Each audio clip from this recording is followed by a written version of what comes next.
Hello everyone, it is the 11th of October, it is just gone quarter to midnight. You're here with me, Roxanne, for the Global Eye Tour live update. I'm joined with Harry and Chris on the tour bus and Jason of the Disbury family. We're here to update you about what's happened at Perth today and what's going on over the next few days with the Global Eye Tour, all the things that are upcoming over the next few days with where they're going. And what's happened today, really, because there's been plenty of things for us to see on camera, but there's been plenty of things going on off camera today that we want to kind of pick the guys' brains about and see what's good. We had some exciting bits and pieces happening while they were out on the roads today. They were filmed by a group of guys that we'll talk about in a little while. You're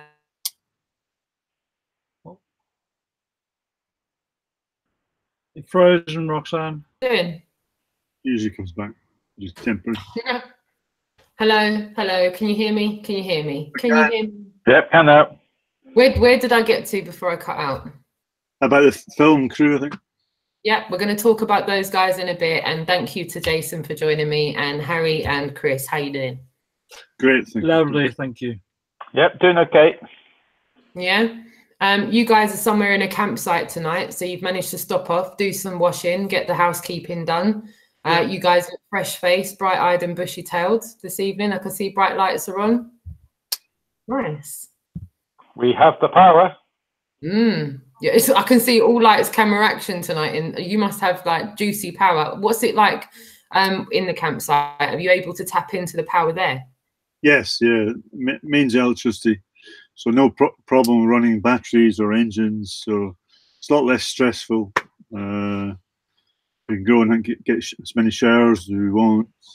Shops are close by, so it gives us a chance to catch up on things, as you just said, and for me to do more editing where we got a bit of peace and quiet to do that. Lovely. Absolutely lovely. How do you feel after today, guys? Sorry? How are you feeling after today? The weather was absolutely rubbish, but you guys got out there on the streets. How are you feeling? The weather wasn't that bad, actually. It wasn't pouring down. It wasn't as bad as we've had it. It was not another interesting day, more interesting people. At least we didn't get head-on globe madness in our face as soon as we got there. We didn't get that today, did we? No, it was great. Most people were really courteous. And a few people were walking by and scoffing at it, but the people we were engaged with were really quite positive and open-minded. Yeah, another enjoyable day. We were a bit more energized today as well. And there was a film crew around, but it they hid away, so they weren't too bad most of the time.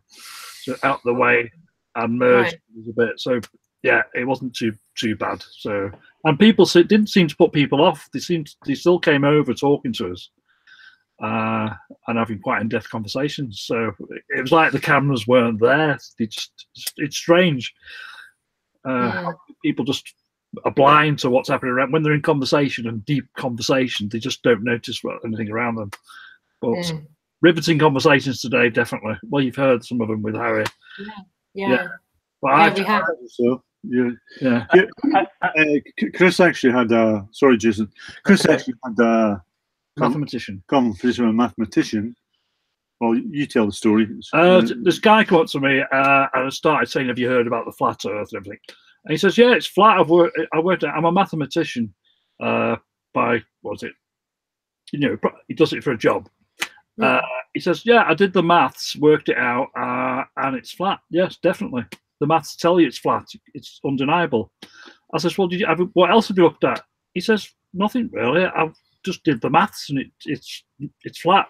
So and he didn't. He said, "You don't have to look at anything else. That's enough." Wow. Yeah. I wanted to ask, did you know the camera crew were going to come out today? Yeah, just the day before. Yeah, contacted.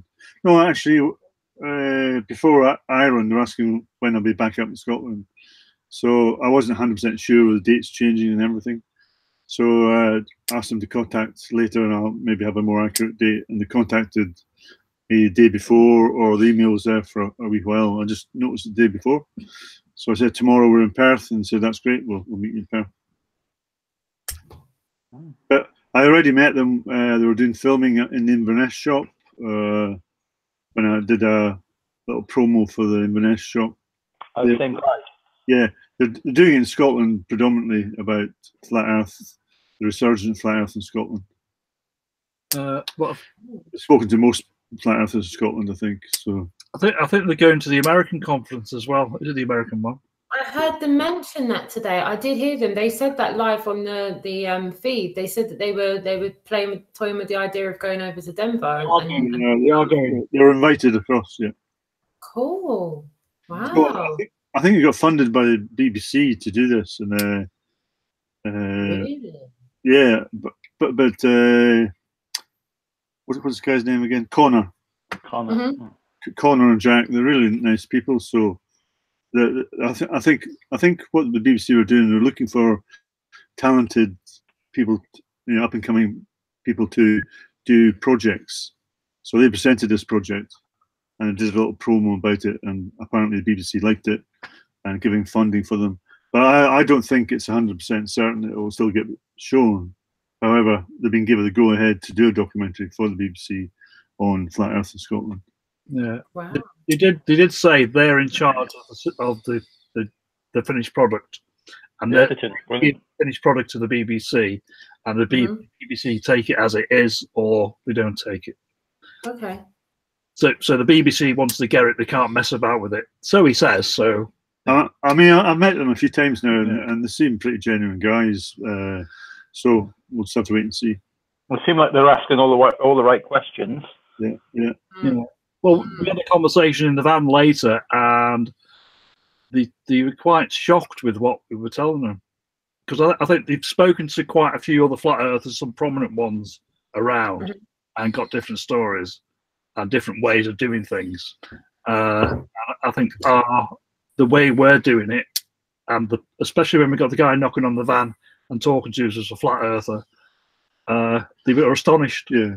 And when we're in the van driving back to the campsite, we had a cameraman in the van and a team following us, and they were astonished at the looks we were getting and the pure shock and the reaction. Brilliant. And it just they were astounded. You can see it on the back. They were laughing at people's faces, going, "Wow, what's this?" They were really astounded because we're sitting in the van talking, and he's one of the Jack is filming people's reactions, and they're quite astonished by the way people are taking photographs. And then one guy comes across and he's walking around the van, and I'm looking at him suspiciously, and they're saying, "Oh, he's taking a good look, isn't he?" And then he knocks on the door. And I said, "I'll better go see what he wants." I opened the door, and he introduced himself as James. And so I said, "Do you like the van? What's on it?" He said, "Have you seen what's on mine? That's my car there." And I looked at the car and couldn't see anything obvious. He says, "No, look at the bumper plate. It's flat Earth on the bumper plate." Round of applause to you, James. Well done. So the cameramen were well, this is happening right now. Wow. But he didn't want to go and film, but he did for me when he came in the van. We filmed him for a bit. But yeah, so hello, James. It was great to meet you today, and thanks for turning up. Privilege, thank you. Nice one, James. Nice one. Brilliant. Yeah, that brings me nicely on to like a little match of the day thing. We've got a couple of clips today. We're going to shorten it down from what it was yesterday. But we've got a couple of good clips that we thought you'd like to see. And if you haven't already caught up with what went on in Perth today, click Harry's channel, click the bell for future notifications. And this piece of content is the most recent piece of content on Harry's channel. So, Jason, can you just give us a quick synopsis of where we're about to play this from, if that's all right, darling? Yeah, well, it was, I think it was the first part of the conversation when Harry's talking to, is it Connor, the smaller guy, is it? Yeah. Yeah, so he's talking to Connor for the first one. That's what it is. It's just it's the first start of talking to the cameraman. I say cameraman because one's kind of a reporter, but he still had a big camera as well. Okay, so I'm going to start it from here. So we're going to run this for a bit, and we're going to play this, guys, to you. And if you just sit back and enjoy the show for now. goes off, I usually ask people how open-minded they are first, and then they'll say really, really high, and then when they start asking for trent, they haven't got any. It's just when people stand still. Has he got quite angry? Yeah, but then that sort of contradicts what you're saying, and that's how open-minded they are. Or 10. And then when you challenge that core beliefs, they get quite angry and say, well, where did that open-mindedness go? So it's a psychological. Tara, stop it. It's a psychological journey where they make a claim they're open-minded, and then when you really act and speak to them, and people don't like their illusions being shattered, so they get angry and they don't want to be proven wrong. So I think that's all about ego, where we all have to keep the ego in check and say, perhaps I've been fooled, perhaps I'm wrong, but people don't like, especially if they're invested in education. The more one invests. What do you mean, the more someone has spent time in education? Well, investment in the system establishment that tells them, that educates them, that forms them. The more they invest, the higher up they go in that, the greater the defence. I find speaking to people. I mean, I've been to university myself, so I know the process. You know, there's prestigious universities, famous specialists in life. How could you possibly be wrong?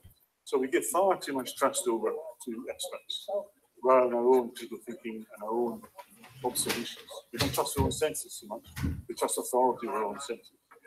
I can ask people, I use spinning. It's okay, I film with me. Oh yeah, go for it. Ask people, do you feel the spin? And everybody says no. So you trust authority, you're spinning faster than a speeding bullet, but all your senses tell you you're not spinning. So we don't listen to our senses. And for me, it's all about ego. People cannot admit they may have got it wrong.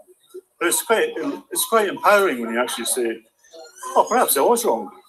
But if you invested a lot of money and time in higher university, it takes a big thing for somebody to admit. Perhaps I believed everything without any proof. But see, the spinning thing, I mean, if you're on a plane, you don't feel like you're flying, 500 miles an hour. Once you catch up, you feel the speed at first. And once the kind of speed levels off, everything settles down. You just feel like you're staying. Yes, a good point. I agree with that. Although all your other senses can tell you you're flying. You can look out the window. You can hear a noise. It's not completely quiet. You can feel the vibration of the plane drops or goes up. So through our eyes, sight, and senses, we can tell we're moving. If we're in a car, all my senses tell me we're moving. The vibrations, my sight, my hearing. But right here now, none of your senses are telling you you're moving. But yet we're supposed to believe that we're spinning faster than speeding. Verify that, you can't prove that. So that's just one small thing where we should question what we're being told if there's no, or else then it becomes a belief. It becomes a belief system. It becomes like a religion, scientism. I'm not knocking all science, I'm just knocking the heliocentric model that science is telling us we live on. And we obviously don't. How did you, what was it that convinced you there? Was the first thing that made you think? Well, I had been researching moon landings. I knew there's just so much evidence out there. If anybody would like to go and see on YouTube a documentary called A Funny Thing Happened on the Way to the Moon. Have you seen that? No, I haven't. It just shows you how they faked the whole thing. But there's so much evidence showing you how that could not possibly be. And it was all filmed in a studio. Now, but I mean, that's quite a jump though. Yeah, it is. But then I started, my critical thinking engaged for once in my life. So, well, why are they lying about that then? I used to fly drones and I couldn't get a connection. They're supposed to be linked to satellites. It's the same as my mobile phone, I wouldn't get a signal. So then I started to research for satellites in space.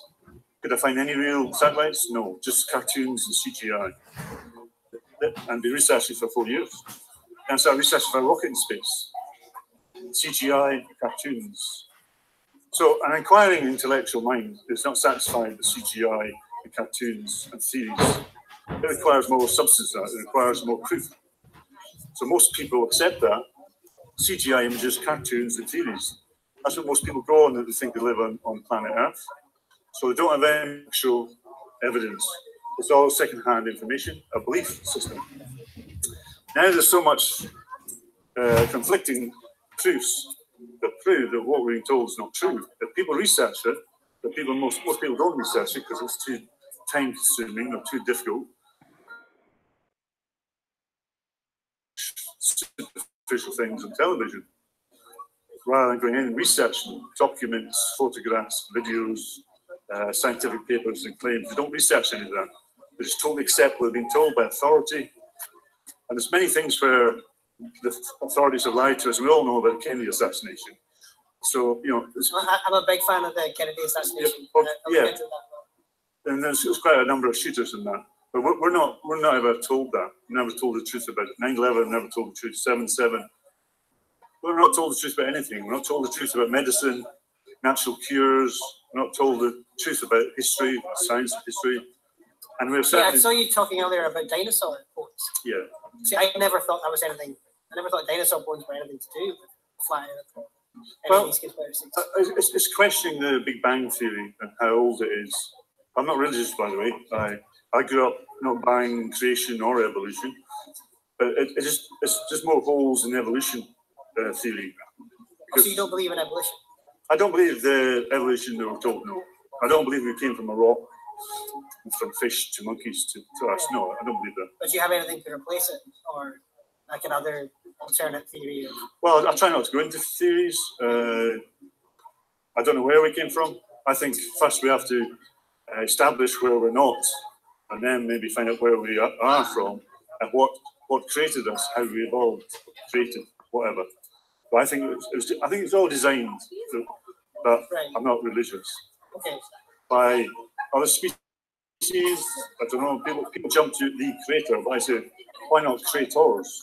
You know, so I have no idea what's created us. But I've never bought the Big Bang or creation. Okay. Cool. But if you go around the museums, the guy didn't believe me. You can go to museums and ask if those dinosaur bones. It was not real. Like even in the kind of New York natural history. Yeah, like I met a geologist, and he says, "But I'm a geologist." Okay, so that means I'll get my coat then. You know everything then. Yeah. But it's all second-hand information for him as well, because he's never seen a real dinosaur bone. At first, he claimed he had dinosaur bones. So I said, "Where can I see these dinosaur bones?" And he said, "Somewhere down in England." So that's an actual real bone. Yeah. He goes, "No, it's a fossil. It's a shape of a horse kid, but it's a shape of bone. You don't have any real dinosaur bones." Yeah. So he was starting to get a bit annoyed because he couldn't show me proof of a dinosaur bone. But I've contacted a lot of museums, and nobody in any museum has ever told me they're real dinosaur bones. So you're saying that they openly admit that they're not? Yeah. Real? Well, some of them admit that the real ones are locked away somewhere. Okay, and where would that be? Oh, I can't say. So what they have is casts, artificial bones. They're not real bones. Okay. So I've never heard of that. I've never even considered dinosaurs. Exactly, but now that I died, so I started researching. Researching the subject, it opens the kind of worms and other things. Dinosaurs not being real, that's quite wild. I can understand why someone might buy the shape of the earth. Yeah. But this all helps people believe in evolution. If they can categorize many years before Stone Age man and all that, I don't even believe that. You know, and there's no actual proof for that. That's quite. Do you think it's a bleak outlook to think that many people might be lying to you, or No, I think it's the opposite. Right. If you speak to most people, they feel more empowered, they feel more confident, they feel more knowledgeable, and don't feel so stupid and believing everything they're told. They start to engage with critical thinking. Now, if anybody makes any claim to me, no matter what it is, okay, where's the proof of that? I'm asking for evidence and for proof, not taking it on second-hand and believe. Pathologists done for fraud throughout history, trying to sell off elephant bones as dinosaur bones to museums, because there's a lot of money to be made in that. But I would ask you to research and to go to museums and ask, is this a real dinosaur? So if your first song is, where's my evidence? Are you ever going to be able to get evidence of the shape of the earth? Because to really know, you'd have to first-hand go space, or go up high up enough to see it. Yeah, I wouldn't say so much that way, because we've been socially conditioned to think that way. Okay. I would say that way, because I think farther land has been contained by us, and I don't think there's such a thing as space where astronauts go. I think that's fictitious. Yeah. And we've grown up with that lie, and socially conditioned to science fiction, Star Wars, Star Trek, boldly go where no man's gone before. So between that and education, you know, we totally believe spaceships are going up there, but I don't think any spaceship's been in space. No astronaut's been in space. That's all lies. It's all like the Matrix almost. The Challenger disaster that went up where 7 people died, apparently. You can research that most of them are still alive. How did you know that? Well, I can't know that 100% true, but you can see what they look like now compared to what they did look like. You give their names, so where they work. Who's got that information? Well, just go on Google, you'll see them. You see where they work at universities. One of them claims to be their twin brother.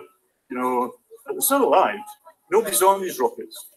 If you look at the trajectory of the rocket as it takes off, it goes in a curve. Starts. See, I heard that was because of our thanks, man. Well, thank you. Thanks very much. Maybe we can get the. I'll keep it. Yeah.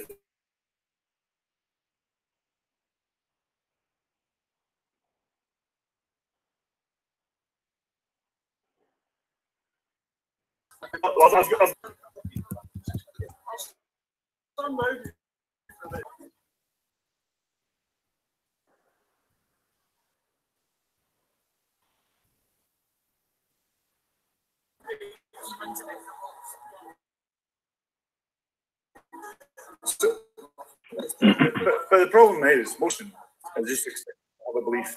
It's not knowing people. Sorry, guys. And people like 2 guys we interviewed there, I used to ask people how open-minded they are.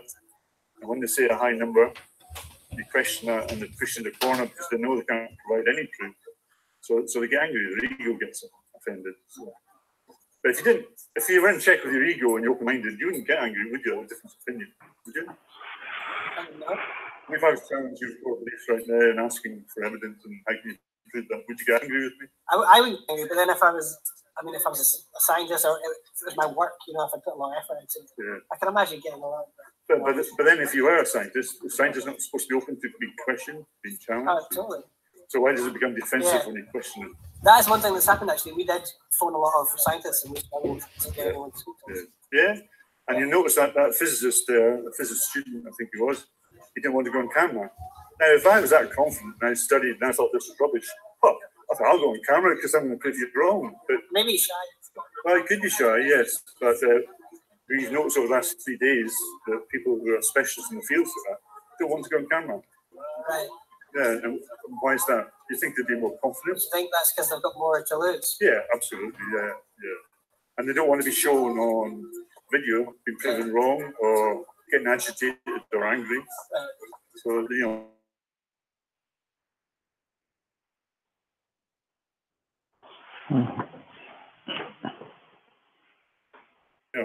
But then could you be accused of the same? Because obviously you've aligned yourself a lot with the flat earth and a lot of time, a lot of effort into it. What if some evidence came out that might refute that? Would it be hard for you to accept? If it was proof, I'd jump right into there and say I was wrong. You think? Absolutely. I did that once already. Okay. And I thought I believed in spinning ball, what's going on with it. Okay. So I felt quite empowered when I admitted to myself I'd been fooled and I was wrong. I think that's really empowering because for one, you're more informed. Now you've got 2 sides of the story. You only had one before. So it sets you off into a stream of critical thinking. You start questioning most things more critically, looking at them, rather than taking the word of mouth as evidence or somebody's theory as proof. Because theories need to be proven. And now science should be demonstrated, repeatable and measurable. But science can't do that with a working model of the ball and what's going on. I mean, at 5 years old, we believed that when we believed in Santa Claus. But come on, as critical thinking adults, water on a ball.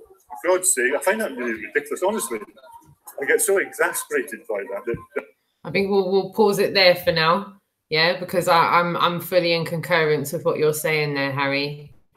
You know, I think with respect to where we're at with that, as grown-ass adults, thinking that water conforms to the exterior of a ball and it's stuck to a ball. Come on.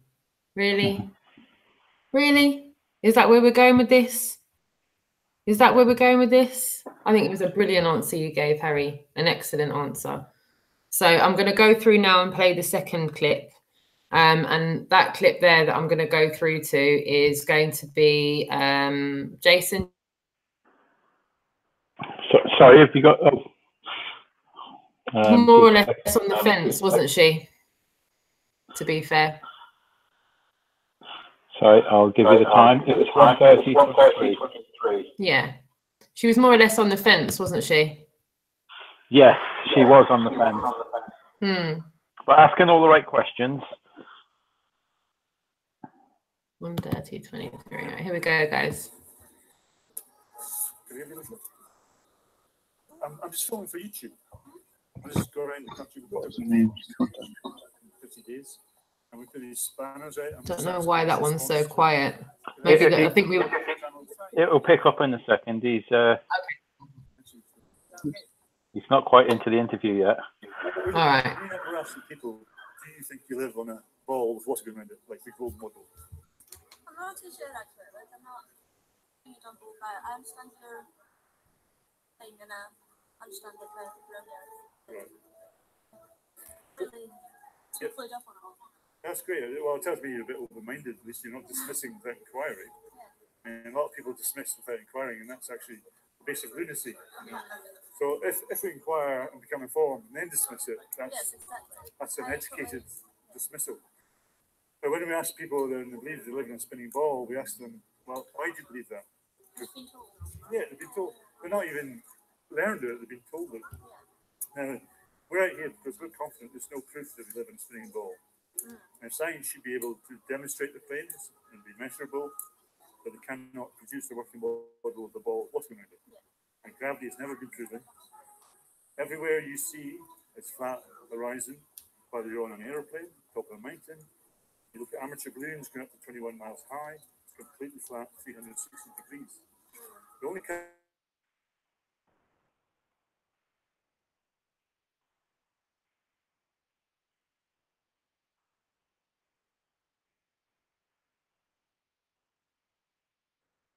Have you frozen there, Roxanne? Yeah. If I can show you on there, at the bottom there, that's the world's longest photograph at 273 miles. You can see the distant horizon. Now, according to the trigonometry charts presented to us about curvature of the Earth, that horizon should be 3 miles below the horizon. That's a huge drop, isn't it? 3 miles? So we can see it. It's not 3 miles below the horizon because it proves to us we're living on a flat stationary plane. And as a youngster, we're not taught to trust our senses. We're not taught to connect with our senses and listen to them. Your senses are telling you now you're not spinning with 1,000 miles an hour, like a speeding bullet. But yet the authorities will tell you you are. So they cannot prove that to us, though, and they cannot prove the theory of gravity. They cannot prove these distant planets light years away. You know, they can tell us any crap about what's out there light years away. Yeah, We believe it. Schools, that's what schools are for, to teach the wrong thing about the wrong thing. Yeah, absolutely. But nobody's using it anymore. And like when you and I presumably believe in Santa Claus and Tooth Fairy, we're taken into a classroom and we're told we live in this spinning ball of what's going around it. And we believe it without question. So as a young lady of 20 years age, using your own independent critical thinking, I'll say, how can water conform to the exterior of a ball? Yeah. It's actually madness to believe that. If we look at the behavior of water, it always drops to its lowest point and levels out. Yeah. It never conforms to the exterior of any shape. But yet we're supposed to suspend our critical thinking and under senses and believe that water can magically flow around, magical spinning balls.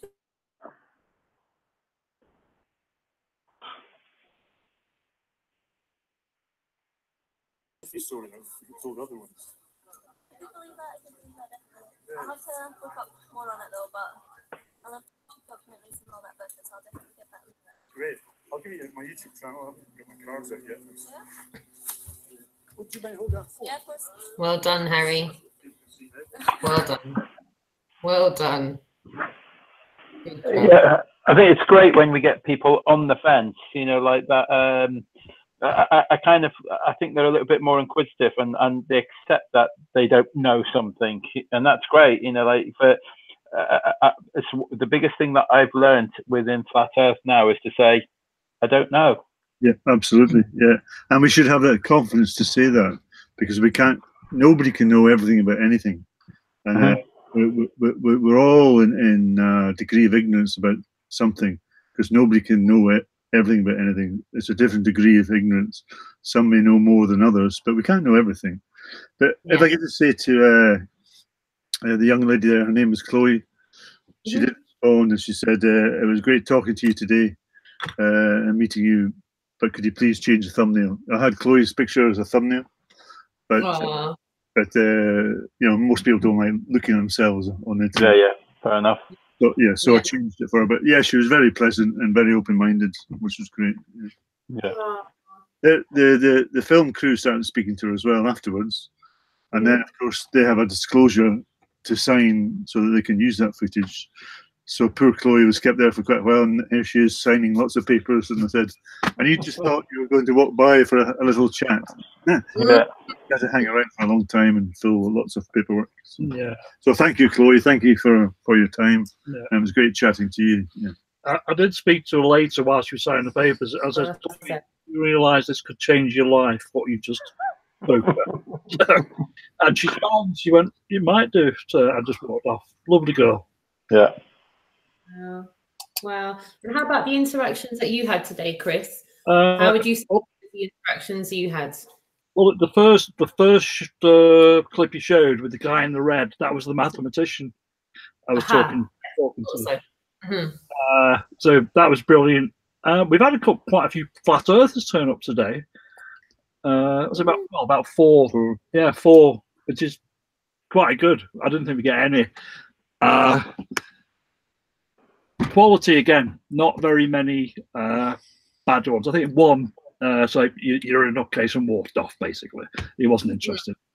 The rest of them, spot on, the same as all the rest. As good as Harry's had, but it's pity they're not been filmed. But hey, that's not what we're here for. It's just brilliant. Yeah. That's right. It's the interactions. It's not just the filming that's going on. It's the fact that the interactions are happening. People are looking at the banners. People are absorbing the information and then asking questions. Well, I had one old guy who's waiting for his wife to come outside the shop, and he just stood there. He's saying, "What are you here for?" I says, "Well, it's the flat earth." And he's, "What are you on about?" And he's going through all his garb. And then I just mentioned about the water, the classic water, and the 8 inches per mile squared, and a 10-mile lock. And he's thinking, he's like, "Yeah."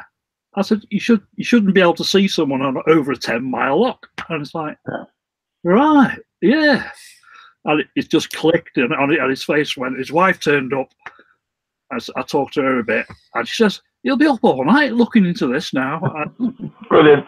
Night, he'll be up for a few weeks, I think. I've just clicked him on the road to Sleepless Nights, I think. So we'll be seeing him on the UK Globe #2. Yeah, they're the moments that make the day. It's when you see someone's face change the moment that they get it. Jason, it's absolutely makes the day, doesn't it? Brilliant. Definitely. That face change, and people are seeing it. But to be there and to do it, it's such a wonderful thing to know you've opened that guy's mind or woman's mind, or whatever it is. They're going to go away, and it's going to change their life like it has ours. Yeah, it's wonderful. And the local town where you are, I take it you've gone around the local town. The local town's had an opportunity to take a look at the camper, take pictures. Have you seen a lot of eyes on the camper? Are people taking pictures still?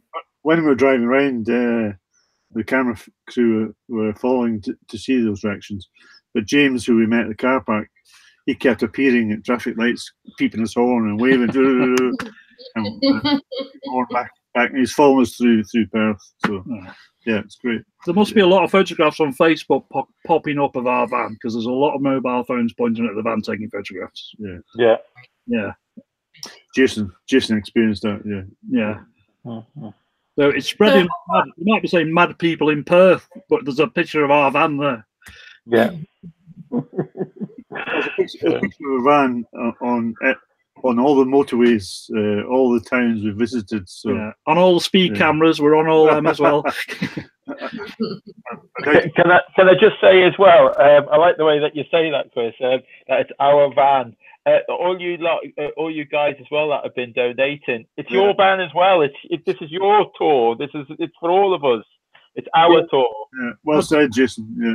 Yeah. Well, when people find out it's been funded by people from all over the world, it's people from America, Portugal, everywhere, they're astonished.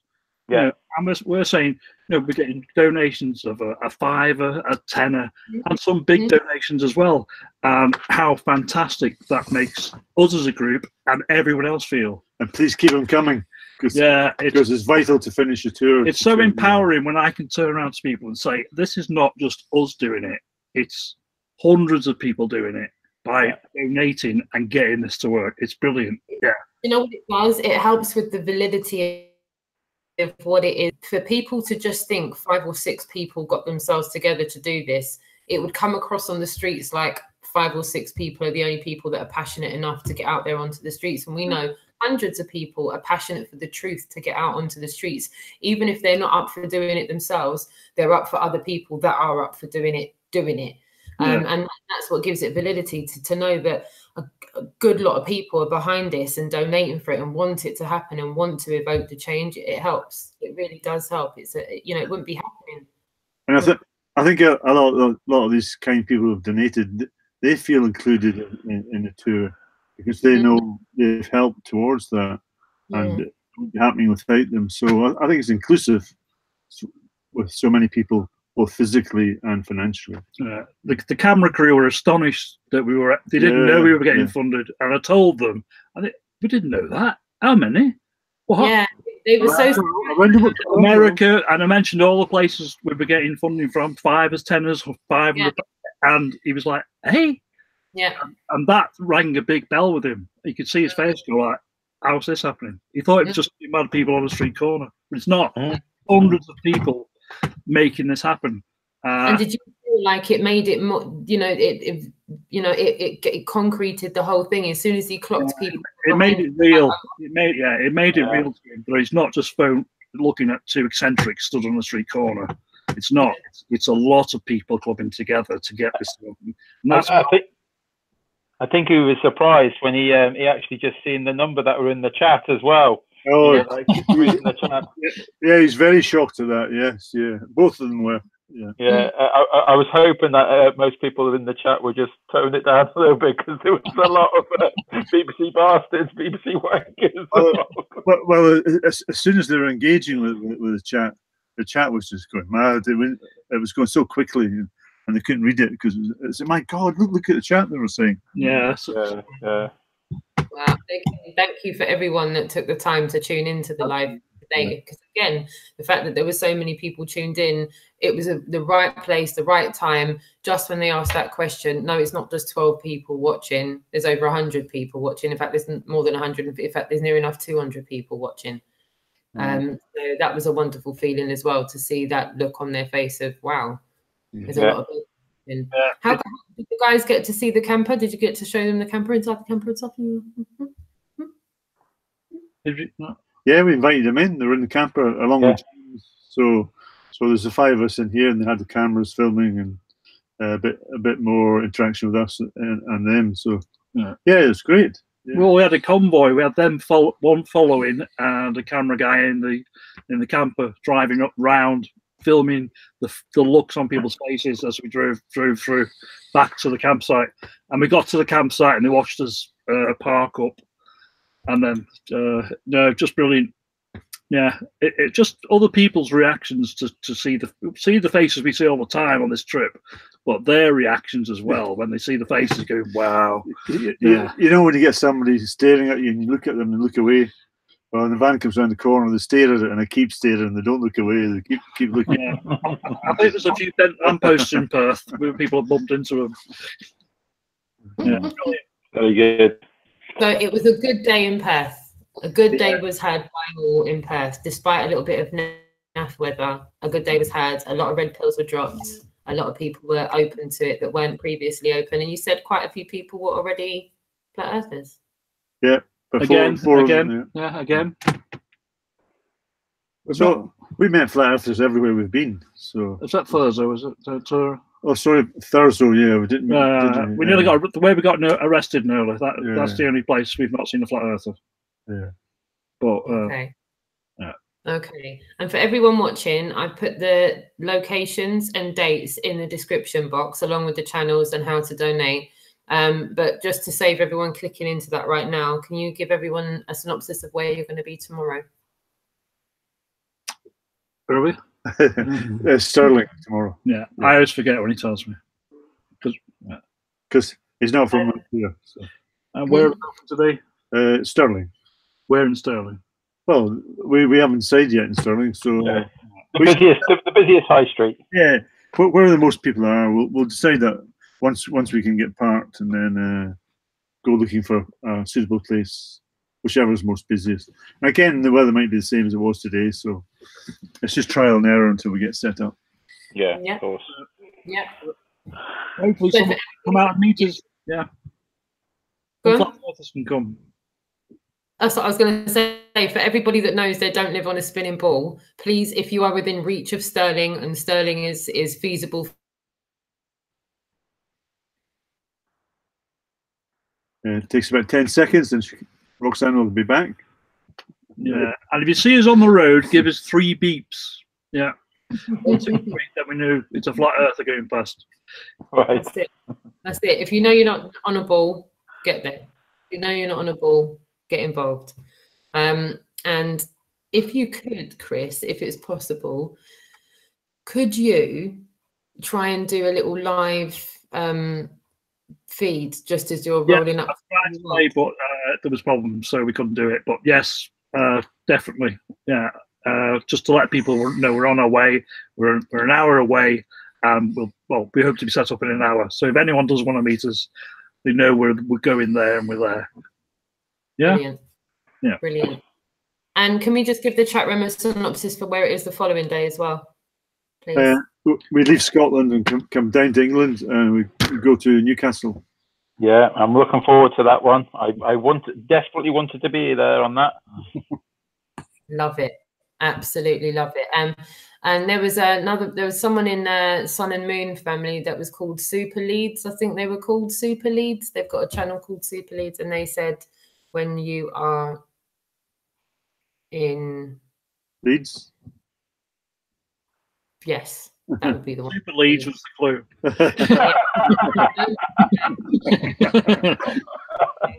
What am I like? Yeah, he's been busy. So thank you so much to Super Leeds as well. And I want to thank everybody that's donated to the tour. There's been a few donations recently. I don't know if while I'm talking, if anyone can get it together to give anyone a shout out for the donations. But yeah, tomorrow is the last day in Scotland. Absolutely, yeah. That's 2 countries ticked off. 2 to finish. Wales and England. Yeah, we're still here. 2 countries ticked off. That's it. Ireland's ticked off. 3 countries. 3 countries ticked off. Yeah. Northern Ireland, Southern Ireland, and Scotland, and then we'll finish with Wales. Yeah. So the Scottish part culminates to an end tomorrow with the final location in Scotland. So come one, come all. Yeah. If you want to get involved with this, if you want to talk to people about it, get involved. If you just want to come to show support and show solidarity, by all means, come as well. I strongly recommend it to you. It's a great thing to be involved in. It's all aiding and abetting this subject being socially accepted. So please do come to the location tomorrow, which is Stirling. Yeah. Great. Yeah. Yeah. I'm sorry, everyone, if my internet keeps cutting out, I'm really sorry because I'm having a right drama with it this evening, and I was just on Sun and Moon and there was drama with the internet there as well. So it seems to be a common denominator this evening. It's not fair.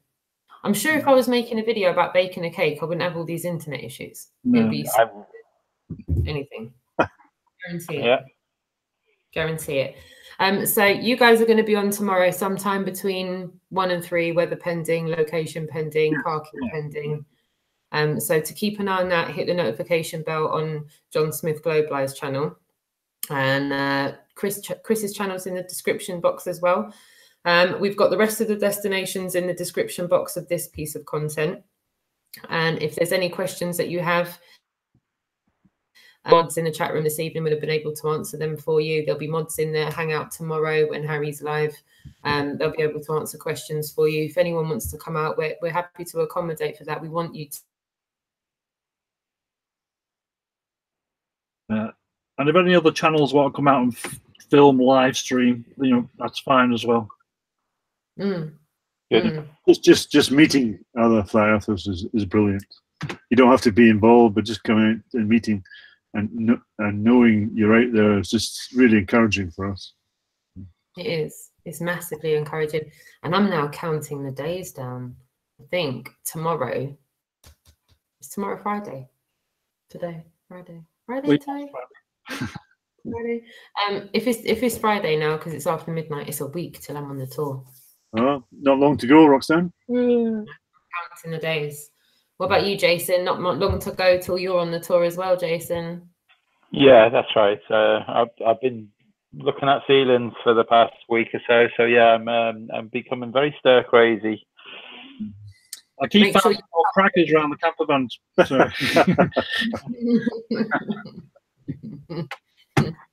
Make sure you got those battery packs charged up, yeah?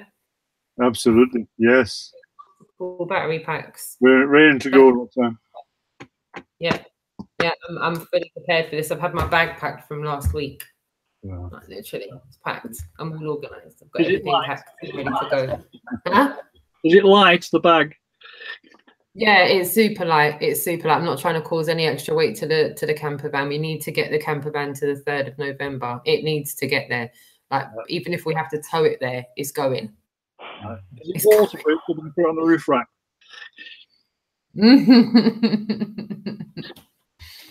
No, I pack light. I promise. I pack light. Right, I'm going to wrap it up. My internet's on a havoc flex this evening.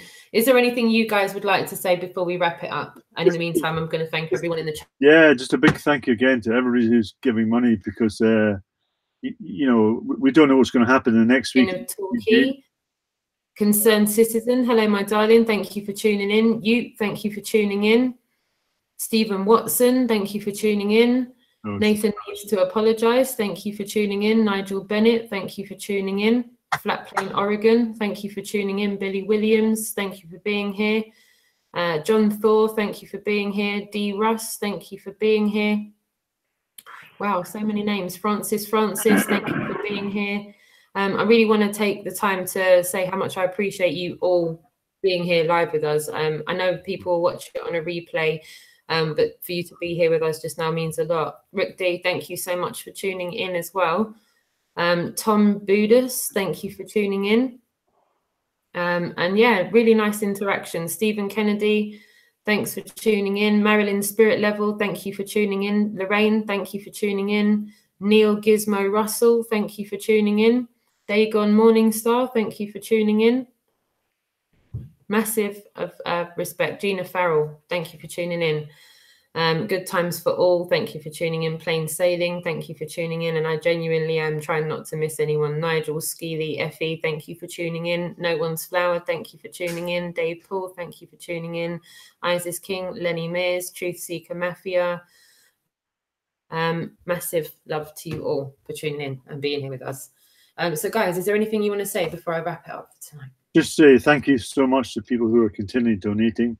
We need that still coming in to reach the end of the tour, and we don't know what's ahead. We don't know what's problems are going to occur in the next few days or so, or next week. We know there's bills coming in every week for the van and for the diesel, so every little helps, even if it's just £2, £5, £10, whatever. £1. Collectively help in a small way, it will go far. Trust me on this one, it will go far. We're going to be as transparent as we can with you. We always said from the get-go, at the end of this tour, we're going to give you full disclosure on everything that got spent, the incomings, the outgoings. At that point, it will probably be like the after movie of it. you know, the behind the scenes of all the trials and tribulations that went on behind the scenes. I suppose that's another piece of content to add on to the end of the tour, because trust me, people, there's been a lot. It's been a lot. There's been a lot of ups and downs behind the scenes, not with anyone fracking with each other. It's just hurdles that we've come across that we could never have foreseen. And we've had to try and find ways to navigate around things to keep the wheels of that bus turning. So again, I can't thank you all enough for all of your donations, because without them, we wouldn't be able to accomplish this. So I desperately need you all to keep donating whatever you can, whether it's $3, $2, $1, $5, whatever it is you can put in, please. It's massively appreciated. You're going to carry on seeing all of these dates being done. You're going to see Speaker's Corner being done. You're going to see the end of tour finale being done. The press are going to cover these things. So it's your tour too. Come down, be involved. Come one, come all, get involved. Yeah, perhaps we should have called it the People's Tour, because, you know, so many people are involved and contributing towards it. This is phenomenal how many people have contributed towards this tour. Yeah. Well, maybe we could put that as a secondary heading. We can say the Global UK Tour, the People's Tour. Yeah. You know? Yeah. Well said, Harry. Well said. Stick it on the way. Yeah, we the people made the tour happen. We the people made it happen. Well said. It'd be nice to put the numbers of people who've donated at the end of the tour. Yes, the different in a numbers, big massive banner. You know, 1,000 people donated to make this happen, and that'd be brilliant. Yeah. That would have such an impact with the press. Yeah. Well said. Well said. Well said. All right, guys, I'm going to let you get some rest. And Jason, I'm going to let you go as well. And chat room, I want to thank you all for tuning in. And the guys are going to be back on the live link tomorrow. And I'll be back hopefully with you guys later on in the evening with a better connection, with a bit of luck. To update everybody on Stirling and give everyone the forecast of the next bits and pieces to come. Is that all right with you? Great. Thank you very much, Roxanne. Good night. Thank you, Jason. Yes. Good night from me and good night from him. Thanks, Riley. Thank you. Perfect. Thank you. Big hugs to you all. Big hugs to you all. And thank you so much, chat room, for being here with us, all right? Thank you. We've had some late arrivals, cough, cough. I'm not going to forget. Mark Sargent, thank you so much for tuning in. We're just about wrapping up. We've given everyone a synopsis of what's gone on, but I want to thank you so much for tuning in. Critical Inception, thank you for tuning in. Nigel Hannett, thank you for tuning in. And thanks for everyone that's rolled with us as we've given everybody the update this evening. Much love and respect to you all. We'll be back tomorrow with another update. See you soon. Bye. Bye. Bye.